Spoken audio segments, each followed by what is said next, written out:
Long story short, it was a bad time. Or AIs Don't Forget. By Peacockgirl. Chapter 2. Tony's getting bored of being dead. It was novel at first. He'd been in a coma about 8 months after the snap, but Pep looked like she'd aged about 8 years. Not that Tony was dumb enough to tell her that. And Morgan had grown and learned so much that it might as well have been a year for every month he was gone. He hated the pain he caused them. Hated that saving the world meant devastating those he loved. He hadn't realised how much his girls needed him. He'd suspected ending Thanos was a sacrifice play, but he hadn't thought about how much it would hurt those he'd left behind. So when he woke up and Pepper stroked his scarred face and asked if they could forget about the world for just a little longer, he'd agreed without pause. And it was nice for a while. No media, no board meetings or corporate bullshit. It was quite a lot like hermiting out at the lake house had always been, except the world wasn't half full any longer. But they'd still moved on without Tony Stark. But now it's been almost a year where he's barely been beyond the bounds of his property, and honestly he's getting a little restless. He feels like he should be doing more, but when he thinks about what he should be doing, he isn't sure. He's a bit old for an existential crisis. Not that he'd admit that either, but something is off. He thinks about telling Pep they need to come up with a story, figure out how to reintroduce him to the world half a dozen times. But then she looks at him with those eyes that can go sad with just one misjudged joke, and he doesn't. Tony's selfish by nature, but he's been working on that.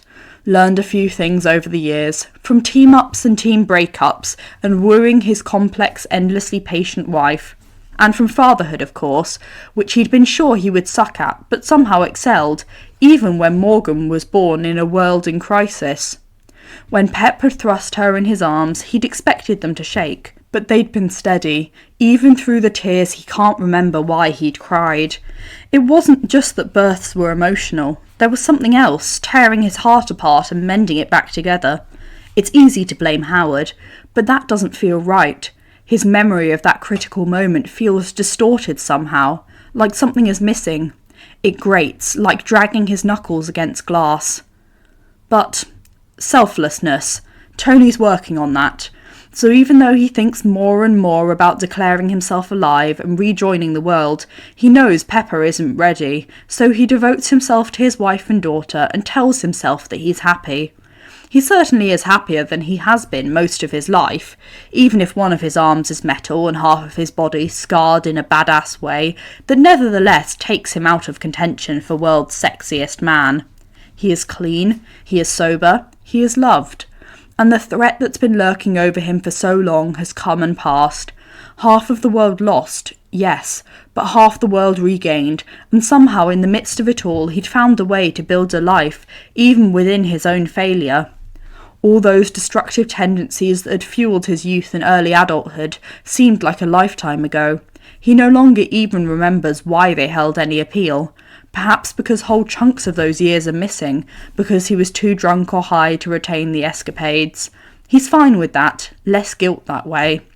He's gotten used to living life crystal clear, committing to memory each of Morgan's milestones, Pepper's smiles and quips, Rhodey's eye rolls. Except something had changed. Morgan's birth isn't the only moment that feels a bit fuzzy. It's the years before it, mostly, that have become patchwork. He knows what causes memory loss, but that isn't right, because he'd been sober then. Maybe a slip-up here or there, a bad night after Siberia, but he shouldn't have more than a handful of gaps. Yet there are whole months with all the specificity drained, even though it feels like they'd been happy ones. He thinks that he laughed at a million jokes he can't recall, that he'd found a purpose that had since evaporated. He'd asked Rhodey once if he'd gone on any benders between the Mandarin and Thanos, because it's the only explanation he knows for blackouts. He'd never forget the devastated look on Rhodey's face, as if he feared that Tony had just thrown himself down a cliff voluntarily, and all that he had left was to fall.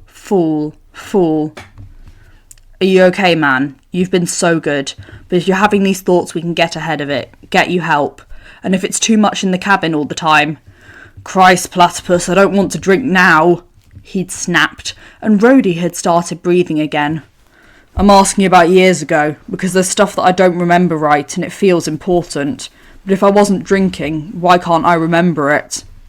Rhodey doesn't have an answer for him. It gets worse, and for a reason he can't explain, but one that guts him organ by organ, starting in his stomach before absolutely shredding his heart to pieces. It's worse when he's with Morgan. He loves his little girl with a ferocity that he'd never thought possible. She's the very best of him and Pepper, brilliant and precocious and adorable, and only occasionally annoying as all hell, and he knows she gets that from him. She's most of the reason he doesn't protest staying dead. His days are full of Morgan, and he doesn't want to miss any more of her life. He realises how close she came to growing up without a father. He wants her childhood to be better than his was. That's why he focuses so much on praise and validation, makes up inside jokes for just the two of them, tell her he loves her every chance he gets. But every time his heart swells with love, it clenches with pain right afterwards. He doesn't understand why. She hasn't done anything wrong. It is he who is broken. Inextricably broken. Missing something. He is cold. He is empty. He is numb. No, wait, that's Frozen too. Morgan had made him watch the damn cartoon roughly 5 dozen times, but he finds himself running the lyrics in his mind over and over. It's a dark, heavy song for a kid's movie, but he supposed everyone was fucked up after the blip. Might as well sing about it. This grief has a gravity. It pulls me down. Grief. That's what he feels when he looks at his little girl, when they all sit around the table discussing their day, as Morgan tells exuberant, rambling stories about school, like someone is missing, and even though he doesn't know who, Tony is in mourning. Pep, I'm gonna ask you something, and it's gonna sound crazy, and insensitive. Pep raises an eyebrow at him from the mirror as she smooths her hair back in a ponytail. He's whined it isn't fair that she gets to go to work, but she reminds him how far they've come. For years she had to drag him to the meetings he now claims to miss. Oh goody, crazy and insensitive. He knows he's going to upset her, but he asks anyway. Because he needs to know. The pain is getting worse. He can't trust his own mind, and he's afraid if he just keeps stewing and wondering and grieving and spiralling, he is going to break them. And he can't do that. He can't. He needs his family. He's been so good. He doesn't want to fall down that rabbit hole. Did you ever... we didn't. Did you ever lose a baby? She flinches, the same way he always had when Howard's hand shot towards him, and then she spins, so she's looking at him and not the mirror. Why would you ask that? She whispers. Do you honestly think I would keep something like that from you? And God, no, he's losing them, breaking them. This is bad, bad, bad. Of course not. He reaches out and grabs her shoulder, trying to be steady. This isn't you, but maybe it happened and I forgot somehow. She closes her eyes, her whole body rises and falls with her breath. Tony, are you drinking again? No, babe, of course not. How could I even? I never leave the house. But he wants to, he realises, and that shocks him into silence. But then he recognises the emotion that assails him, acid churning from his stomach up his throat. Guilt. Guilt and grief. What the hell is going on? It just feels like we lost a kid, he stammers. Morgan is downstairs. I know, it isn't her. Feels like there should be another kid. I don't remember them, but there's this hole where they should be and I can't figure it out. Pepper watches him for several long seconds. He imagines their marriage crumbling, her taking Morgan and leaving him alone in this house they built together, a mausoleum to their love, where only a handful of people even know to look for him. He's always been a screw-up. It's a miracle they've lasted this long. But then she leans forward, rising up on her toes to press her forehead to his, and her hands frame his face. Tony. It isn't chiding or exasperated, it's steadying, a declaration of faith. I don't know what you're going through, but I know you. You invented time travel. You'll figure out. She presses a kiss to his temple and she goes to work. He wonders why he invented time travel. For a moment there is no answer. The fater path of all existence is at stake. To prove he could. To stick it to Cap, who didn't think he was the kind of guy to lay down on a wire.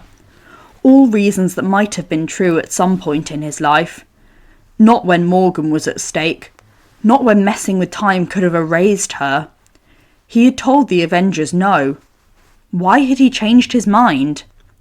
It's the kind of question that he ponders in his lab late at night as he tinkers, because he's not really sleeping anymore, and he doesn't want to snap at Pepper, and he definitely doesn't want to snap at Morgan. But he solved time travel in a day, so why has it been weeks and he still can't remember why? Boss, I'm receiving an urgent message from Peter's AI. What now, Fry? He asks, flicking away his blueprints. He's running on too much caffeine and not enough sleep, but just like the rest of his life, what his AI just said doesn't make any sense. Peter's "nice try, kid" protocol has been enabled. Karen told me Peter used the word tourniquet, and she is very concerned that he is grievously injured. Everything still sounds like nonsense. Who the hell is Peter? And who the hell is Karen? I didn't know you had friends besides me, doll. Friday pauses, as if he actually stumped her, which should be impossible. If you are trying to be funny, boss, I do not understand your humour. I'm serious, Fry. Who is Peter? Peter Parker. His holoboard flashes an awkward yearbook photo of some teenager with brown hair slicked back and a wide, toothy grin. Your protege. You have written many protocols to ensure his safety. Therefore, I am in frequent communication with the AI in his suit, who Peter named Karen. I've never seen that kid in my life. And he hasn't. He knows he hasn't, but his heart is thundering in his chest now, and that's never a great idea. His heart has never been exactly right since the shrapnel, and then the coma. That is incorrect. The photo changes, and this kid he does not recognise, is standing right beside him, holding an upside-down Stark Industries internship certificate. Stark Industries has never had high school interns, and they're both holding bunny ears over each other like they're Morgan's age. Well, holy shit. Tony sits down on the nearest stool, hard. I don't remember that. Why don't I remember that? I do not know, sir. My memory banks are bursting with information on Peter. I'd be happy to share it with you, but I strongly recommend sending medical assistance to his location immediately. Karen is quite concerned that he may be bleeding out, although he has asked her not to contact you. Why the hell would a high school kid be bleeding out? Peter has sustained many injuries while patrolling as Spider-Man, despite the many protocols you have installed in his suit. This kid's Spider-Man. Tony knows about Spider-Man. The whole world does. He's been a huge pain in Pepper's ass. Something about Stark drones and destruction of property in London of all places. The fault really lied with the disgruntled former employee, but Tony's a bit shaky on how he got his hands on the tech, and why he threw shade at someone who's apparently just a kid. But maybe he and Spidey have teamed up before. If he really thinks about it, he can kind of remember him in the Berlin airport. But how the hell would a high school kid have gotten caught up in that clusterfuck? Affirmative, boss. Friday sounds annoyed, like he should know all this. May I remind you that Peter Parker may be dying. Normally you would be quite distressed by this news. That's like a jolt to the heart. Okay, right, save the kid first, ask questions later. Where is he? He's on the 7th floor of an apartment located in Queens. Load the address into my fastest suit. Chop chop. Need I remind you that all Iron Man suits are currently disabled due to the continued ruse of your death? Damn it. Rescue it is then. It might make the news, Pepper Potts Stark joyriding in her husband's last gift to her, but he's made her deal with worse PR. Their measurements aren't the same, but the nanobots adjust, and in less than a minute he's flying towards the city, still wondering what the hell is going on. But beneath the adrenaline and fear and the mind-bending confusion, there is a strange sense of calm, as if there is something familiar about this scenario, something right, as if the mystery that's been haunting him is about to be solved. He crashes through the apartment window in a spray of glass and finds Peter Parker lying in a rather alarming pool of his own blood. Shit, shit, shit, shit! All his calm has evaporated now. He'd been arguing with his AI while this kid was dying, and there's a black hole in his chest at the very prospect. Friday, what do I do? It seems Peter Parker was unsuccessful in securing the tourniquet, despite Karen's instruction. I recommend you do so immediately. Right, yes, stop the bleeding, but he's still... Heartbeat detected, though it is slow and erratic. Not for long. Cap had made them all take combat medics training, back when the Avengers were a thing and Fury said they needed team-building activities. Tony is grateful for that now, though Friday offers commentary every step of the way. The kid has a hole in his thigh, presumably from the rusty metal pole lying beside him, and is passed out cold. But as soon as the tourniquet is secured, Tony brushes his thumb across the kid's throat until he feels his pulse, thready and weak. The rush of fondness Tony feels scares him almost as much as the lack of colour under Peter's skin. He doesn't remember this kid at all. But God, he needs to save him. What's next, Fry? Peter has lost a lot of blood. He likely needs a transfusion. Hospital, got it, coming right up. Peter cannot go to a regular hospital. They will detect the mutations in his blood. Mutations? Shit. Okay, then where do I take him? We're a long way from the compound. That's why you set up a private medbay a few blocks from here, in case Peter was injured. That still doesn't ring any bells. Why the hell had he let a child fight crime? He steps back into the suit, then gathers Peter into his arms, as carefully as he can manage. The kid emits a tiny moan that ends in a whimper, which makes Tony's heart absolutely shatter. But he doesn't wake. He just tilts his head against Tony's borrowed suit. It's going to be okay, kid, he whispers. He wishes he could retract the glove to brush the hair out of the kid's eyes, but there isn't time. He wants to cradle the kid to his chest and never let go.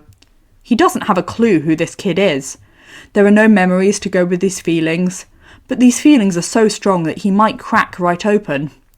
He tries to be gentle, but speed is most important here. The medbay is close, and the large window opens on Friday's command to reveal a well-stocked, sterile room with a hospital bed and an operating table. What it lacks is a doctor. Dr. Hanover used to be on call, but you stopped paying her retainer 6 months ago. Friday's sass today is off the charts. Any ideas then, babe? You and Peter are the same blood type.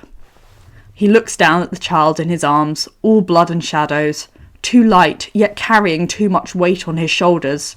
He doesn't know anything about him but his name. But he wants to. He should. He's pretty sure he found his lost child, his missing piece, the hole in every memory. What's a little blood? He'd give his very life for this kid. Walk me through it, Fry. Thanks for listening. I really hope you enjoyed this chapter. Have a lovely rest of your day.